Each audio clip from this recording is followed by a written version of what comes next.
If you want to set yourself up to start building wealth in 2026, then you need to audit your finances.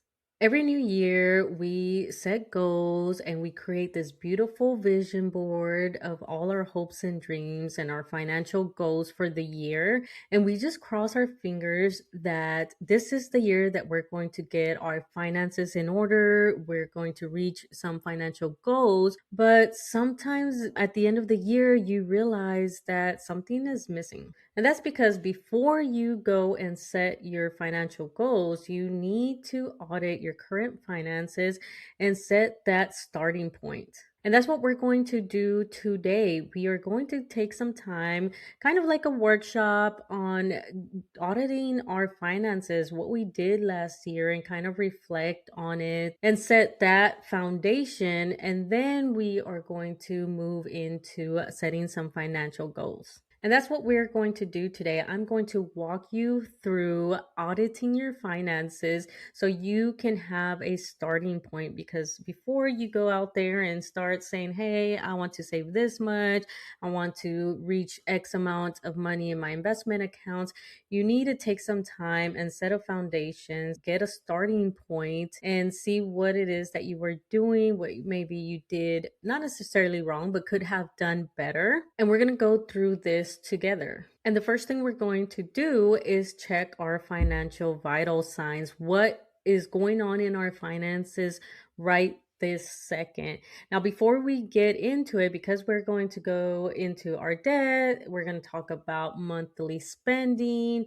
and our net worth and all that. I do have a Google Sheet. It's my monthly money plan and yearly tracker.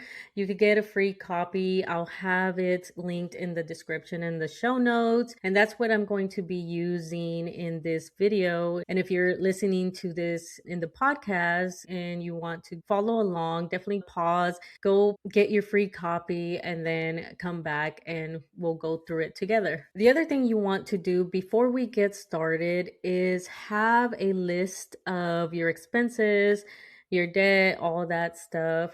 Maybe look at some bank accounts and get an idea of what you've been spending on, because we're going to use all that information to input into this tracker. All right, so this is my monthly money plan and yearly tracker. It has a lot of tools for you to track your expenses, your net worth, and all of that. Again, you can follow the link below in the description or in the show notes, and you will be prompted to create your copy. And if you look down below, you'll see the tabs, and I want to basically rip the band-aid off the bat, because I think once we overcome this big obstacle, because debt is very triggering and you might feel like guilty about it or whatever. So let's go ahead and just rip the band-aid off and face it. So I do have a tab for you to track your debt right here. I'm going to fill it out with you. Now, everything in yellow on my tracker are blocks that you can edit. So for example, right now I am only going to do myself just to make it simple and not include my husband at this moment, but I do plan to later then do our joint one. Okay, so this is the debt summary tab. This is where you can input your information. Starting with the upper left-hand corner, you put your monthly income.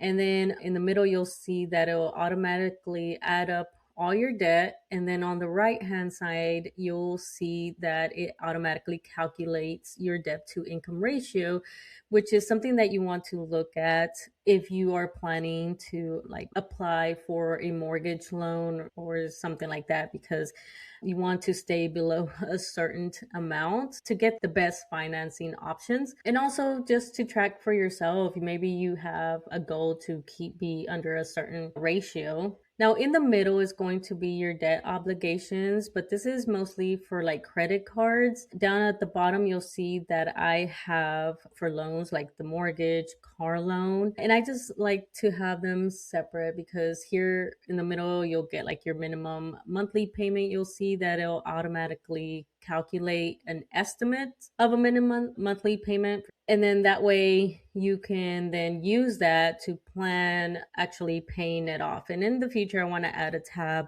to help you figure out how much you need to pay it off within a certain time, or vice versa, how long it's going to take you to pay off this debt if you're paying X amount of dollars. But I gotta add it to here. But if you are in my email list, then you'll see when I update, I'll add it to this and you could just come in and re-download the template. But anyway, so for example, now I don't have debt currently. I have credit cards, but I don't carry the balance. I use them and then pay them off immediately so I could get the points and the cash back, but not get charged the interest.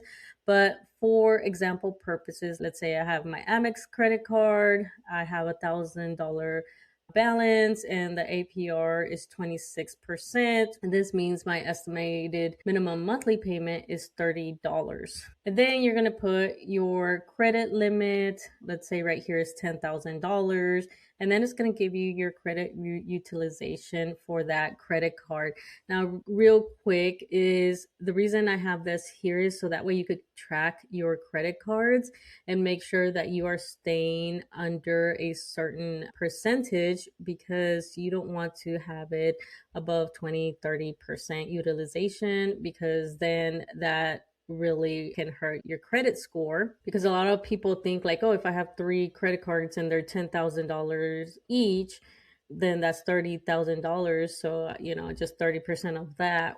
And then you max one credit card out, it's still going to negatively impact you. It's crazy, but that's just how it works. And then down here, I put a mortgage of $78,000, and my monthly payment is $553. This was back in 2 years ago. That has gone up because of taxes and insurance. And then just for example purposes, I don't even have a car right now, so I don't have a car loan, but the goal is to get one this year.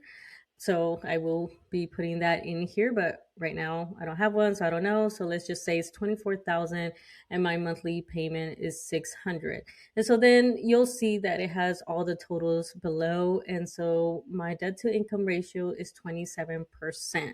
So looking good right now, because you want to stay below like 40 to 43, because if you go above that, then you're going to have a really hard time getting financing, or you're going to really need a strong down payment, or they're just going to tell you that you need to pay some of that debt down. So yeah, so that is our debt. So how are you feeling? I know going through your debt is a little bit triggering. It's not fun to see how much you owe and all that, but it's something that you have to do. So now that the hard part is done, we have another hard part, but to me, in my opinion, is not as hard as debt. Debt is kind of like freaks a lot of people out, because especially if you have high debt.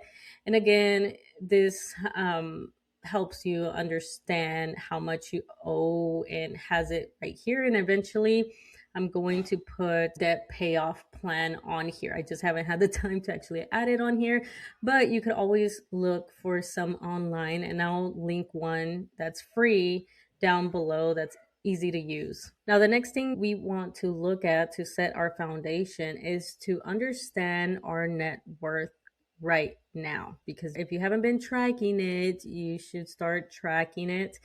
And then if you've been tracking it, this is a great time to update it and see where you ended the year, and you could set your goals. And I have a tab for that. Here's the net worth tracker.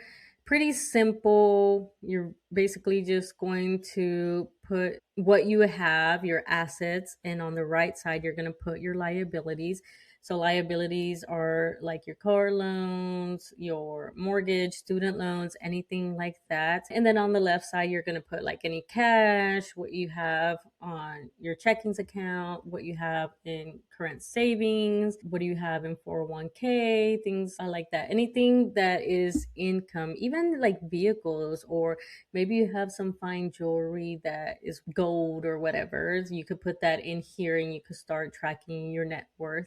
And you could set your net worth goal. Right, for me right now I have 1 million, so I can go down, and currently I have basically 30K for, well, actually I have that in a high yield savings account. So if you're not using a high yield savings account, make sure you are. My 401k, I have 64,000, which doesn't seem like a lot, but I have a few episodes of where I talk about how I made a mistake with my 401k.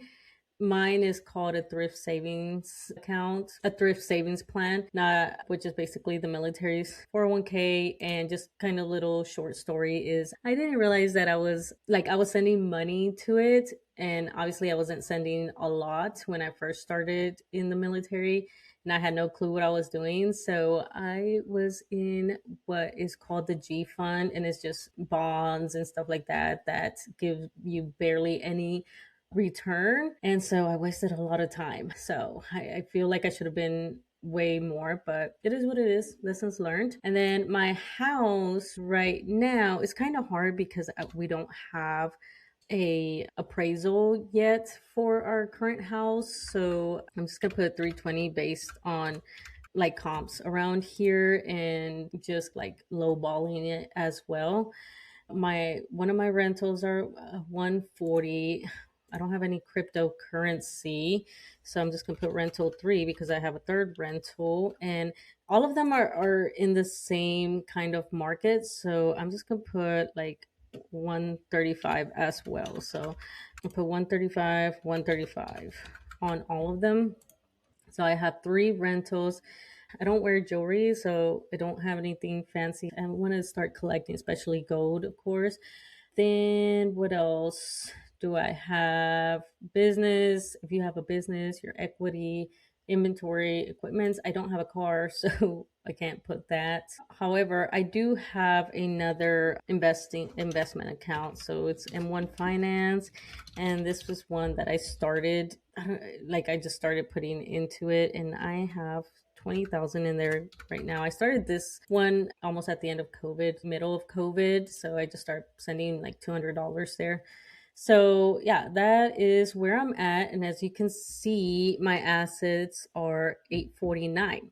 But now we have to go over here to the right side of the liabilities, and put all how much I owe. So for loans, I don't have any loans right now, but my mortgage is for my current house is 279. No, 287. 287. And then I don't have a car loan, so that's 0. One of the rental properties I have, let me pull up my notes app. My notes app properties, put you over here for one of them, and it's not gonna matter what I put on it. I owe 100, 397.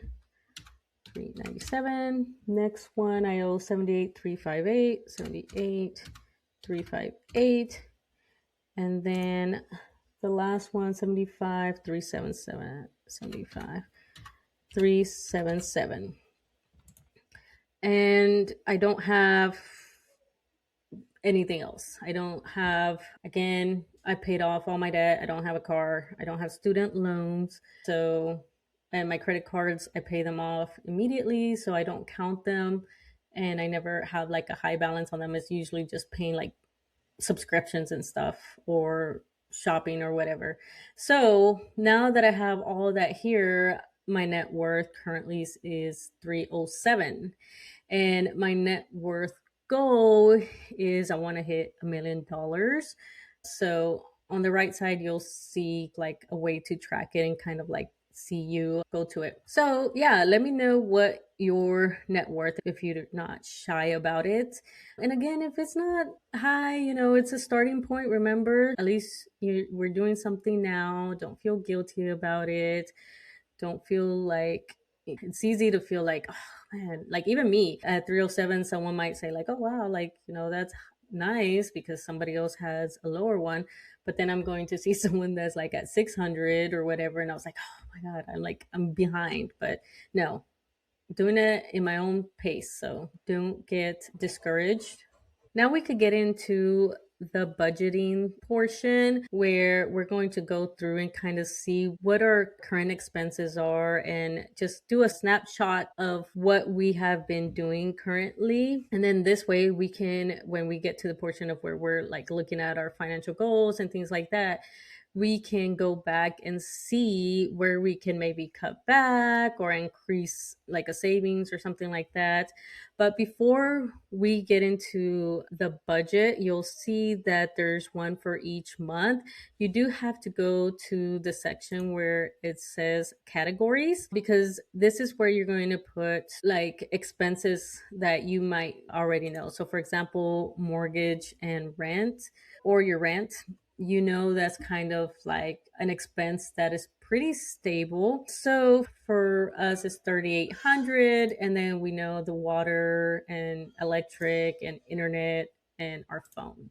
So you could go down this list and set up your expenses that you already know. Or if you want to do kind of like a budget of, like, for example, food, we put, or groceries, we put 400. It's definitely not that, so I actually under budgeted.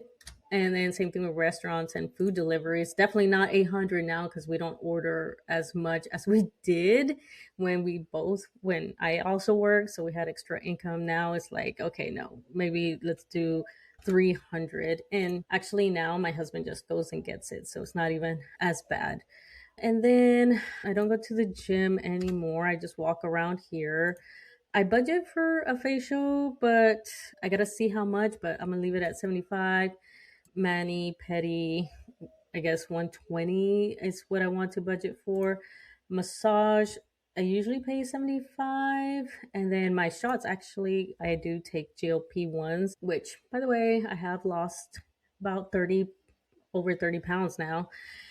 And that runs me at 300 a month. It's actually cheaper over here. So that's been nice. Let's see, double checking. I actually don't know what my actual electric bill is right now, because we just got one for the first time since we just moved. But our internet's about, no, our internet's 120, I believe. I'll go back, right? And then our phone's about 300. Let's see. That's there. And then high yield savings account, I was putting 500, 529 for my stepson and my daughter. I sent 200, so $100 each account. 401k, I put like 350 because I'm paying off a loan that I took from it. And then investment, still sending 200 to M1 Finance. And then childcare is actually 800 because I do stay at home. So I just pay like my sister to come over and watch her a few days out of the week for a few hours, so I could get stuff like recording this. And then clothing, I put 200. By the way, it's kind of like, I just have that there. Pet food expenses. I don't have any pets anymore, unfortunately. I had to put my German Shepherd down a few months ago. So now that was kind of a bummer, because I wanted him to make it here to the land and live the last of his days here. But unfortunately, his hips gave out, which caused him to have a really bad spinal injury, and he just lost function, and so just had to let him go. And then, but I'm still gonna leave $100 because I do plan on having chickens, and if I remember correctly, it's about, with all the stuff, it's about $100. And other than that, that's it for that. Netflix, $20. And actually I'm gonna remove Disney because it's included with my Amex. They pay for one subscription. Actually, that's with the phone, and then this one's with the Amex. So both of those are basically free because I get statement credits. Now for income, again, I'm just gonna put mine here. These were old ones, and so I don't want to include that right now. So once you do that, you go through here and put all your expenses and your income. Then that's going to carry over. If we go to the month, January, it's going to automatically pull that and put it in the, let me make this a little bit smaller, hopefully. It's going to pull that and put it in the categories, right? And then now you can, I have a little section for monthly goals right here, and you could check them off. Here is going to tell you the month. In right here is going to tell you the total income. Then, so at the bottom, the gray is going to be what you inputted, and then on top is going to be your actual. Same thing with the total spent, and same thing with your remaining funds. So down here, you don't want to input here, but all of this is going to be your budget. It's going to input all your stuff already in here. And then each month you could enter how much you actually made, and it'll give you the totals down here. And then up here, you're not going to enter anything unless you want to change here. All right, so now once you do all the categories and all that information, when you go to the actual month for the budget, it's going to pull all that information automatically for you and put it under the section for budget, because this is what you're budgeting for. And so a quick little walkthrough of what the budget looks like. Up top is going to tell you the month that you're in, and then it's going to calculate your total income. The one in gray is what you're budgeting for, and the one on top is what it ended up being. Same thing with the total spent, and same thing with your remaining funds. So, and then you'll have like a bar graph and a pie graph to give you a visual of like how you did for that month. You also have a little section for monthly goals that you could check off. You might get like a little warning sign that pops up saying like, hey, be careful, but just, silence that. That's just so that way you don't mess up by accident the formulas. If you happen to just go back and re-download the template, it's not going to mess up my template. But as you scroll down, you'll see that it has everything that we inputted in the categories already there for you. So then you can set your budget and say like, okay, so I'm going to get 4,400 for income for the month, and then I expect for housing 4720, etc. Now, as you go through your month down here, or if you like to do it at the end or whatever, down here is where you will put what actually the expenses were, and up here you could put in the yellow your actual income.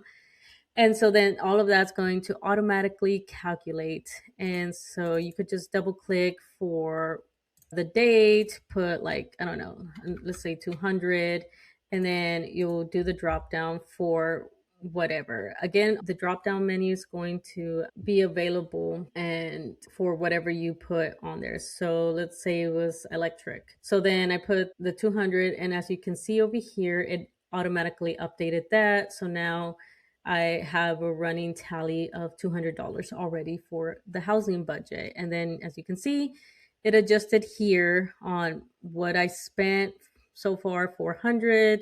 You can see it'll start breaking down how much you're spending per category. So this is going to be helpful. Go through this. I'm not going to do mine right now because really it's mostly housing. Again, I don't have a lot of bills. We kind of pay all our stuff with my husband's income from his work from home job. And then my stuff is just like stuff for me and to invest in real estate. So as you go through this, if you don't know what, just estimate your expenses, and that will create your monthly budget. And include down here, I have your debts, where you can add here how much you're putting for a credit card or a car loan, whatever, put it there. Okay. And then down here, you could put like how much you're paying for your loans, and it's going to start tracking that for you. And so all of this, your investments and savings and all that, is going to go into your savings summary. So I created a tab for you to track all of that, your savings and your investments, etc. And so then you can set goals. So for example, in your high yield savings account, you want to have, I don't know, $10,000, right? Then you could put right here what your goal is, and then it'll start tracking what you put. So for example, if I went to January, And I go down here and I put that today I put, I don't know, 500 into my high yield savings account. And there we go. Then it's going to update here. And then when you go to your savings summary, you could see that it put the 500 on there. And then on the upper left, you'll see 500 on the high yield savings.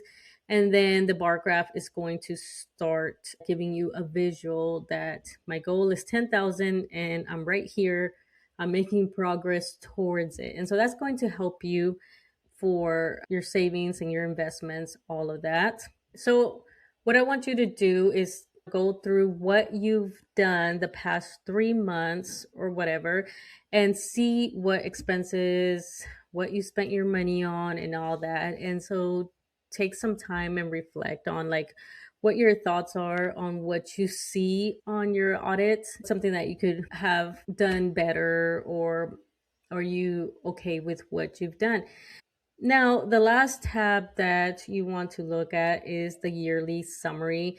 That's where everything from your savings, your debt, that's going to go in here, and it's going to give you a breakdown of what you did for the year. So it's going to give you your estimated annual post tax income. So this is after your taxes. That's one thing I forgot to mention. When you put that income in there, due after taxes, that's what you're getting for your paycheck, right? So that hence why it's estimated annual post tax income, because you already paid like your income tax and all that stuff. So, and then it's going to give you your actual total income, amount spent for the year, and remaining funds for the year if you went negative, right? So on the right here in this little section is going to give you your yearly savings and expense, the categories. For savings, it's going to give you just everything combined. If you want like the breakdown, then you go to the savings summary, and then that's going to give you a detailed. But here's kind of just like a snapshot what you did as far as savings. It'll give you your budget and what you actually did. Same thing with all your expenses, your budget. So it's going to give you a good visual of how your year went, and this is going to help you see what you did. All right, so now that was kind of a little tedious, but it's something that we did have to take some time to do. Now we can go into analyzing what happened in our finances over the year. Like, how are you feeling? What do you think that you could have done better? Are you surprised? Are you actually better off than you thought? Or are you worse than you thought? Again, this is not to make you feel bad or make you feel guilty of a financial choice that you may have made that you feel that you could have done better. For me, there's definitely some things that I wish I could have done a little bit better. But again, this is for planning purposes, to set that foundation, to set that starting point so we can actually now move ahead and start planning your budget. So that's the next thing that we have to do, is go and set our goals. All right, now is time to set your season. Now, a lot of times we are so quick to jump into our financial goals, but before we do that step, you want to understand and align your finances, your money, with your season. And what I mean by that is that a lot of times we see all these like financial influencers or just people on social media that they might mention their financial goals of maybe they want to max out their investment accounts, they want to buy X amount of rental properties or whatever. And so sometimes we are feeling some type of way that we need to also do that. But you need to understand that your journey is your own and it's unique. After we've done this financial audit, you might notice that, hey, you know what? I actually have more debt than I thought, or my expenses are too high, and plus my debt, that I actually need to focus this year on paying down some debt or maybe cutting down some expenses in order to maybe save for a down payment or whatever. And so your season might need to just stabilize. Maybe you overspent and you see that you kind of were all over the place with your finances. So maybe you want to have this year or maybe this quarter or half a year, whatever your timeline is, to just learn some money management, cut back your expenses, just stabilize your finances. Or maybe you are better than you thought and you paid down more debt, or you're done paying your debt and now your season is growth and investment, and now you want to step into that and you want to start maxing out that investment account or whatever. Or maybe you're actually way better off and now you actually want to scale. So for example, with me now, I already went through my season of stabilizing and I paid down my debt. So as you can see, now I don't have to worry about any of that besides my expenses, which we also spent time in lowering all our expenses because my husband and I, we both don't have debt. We don't really have to worry too much about childcare because I'm at home. And again, my sister helps out and I pay her obviously, but I don't have to pay for every single day because I'm here. So now my season is growth this year. So now I'm really going to focus on scaling in investing my rental properties.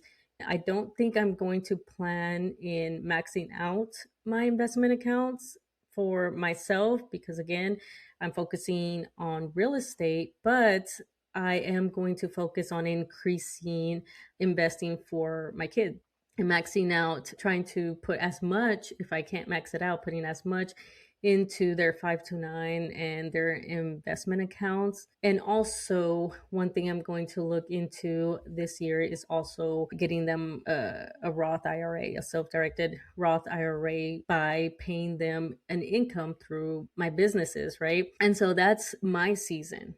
Again, you might be at a different season and that's okay. Don't feel rushed. Again, it's on your journey. You definitely don't want to follow the footsteps of somebody else's journey that might be in a different season. So align yourself with other people that can relate to you. So that way you're not tempted to kind of like stretch yourself thin trying to keep up with somebody else that is in a different season.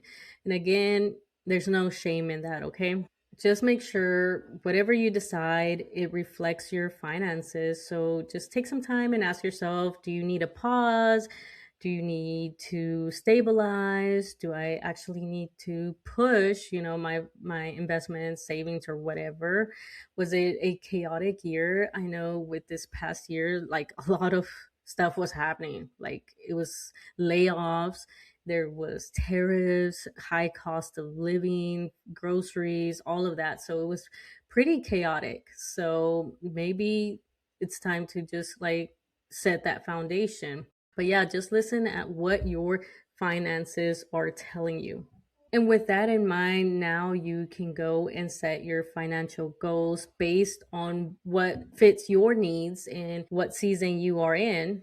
And here's the thing, you don't need to have like 10 plus goals. That's one of the things that I had a habit of doing, that I wanted to have so many goals of like, oh, I want to do this, this, and that. So I'm going to limit myself to maybe 3 to 5 goals, a few personal ones and a few like family ones, and try to slow down but still grow strategically because again, I am in my growing season, I'm in my scaling season, but again, I don't want to feel like I need to rush and do everything and scale so fast.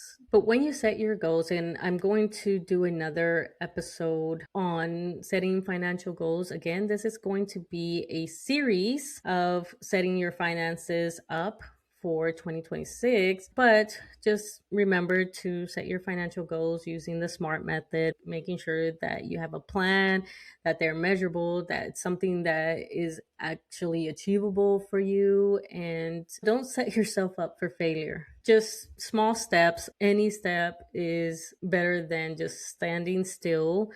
But other than that, that's it for auditing your finances and resetting and setting that foundation. This is going to be part of a series, and I'll make it into a playlist for YouTube for getting your money right. So the next video that we're going to talk about is actually more of a mental one because we're going to get into some of the financial anxiety. And then after that, we're going to actually talk about setting financial goals.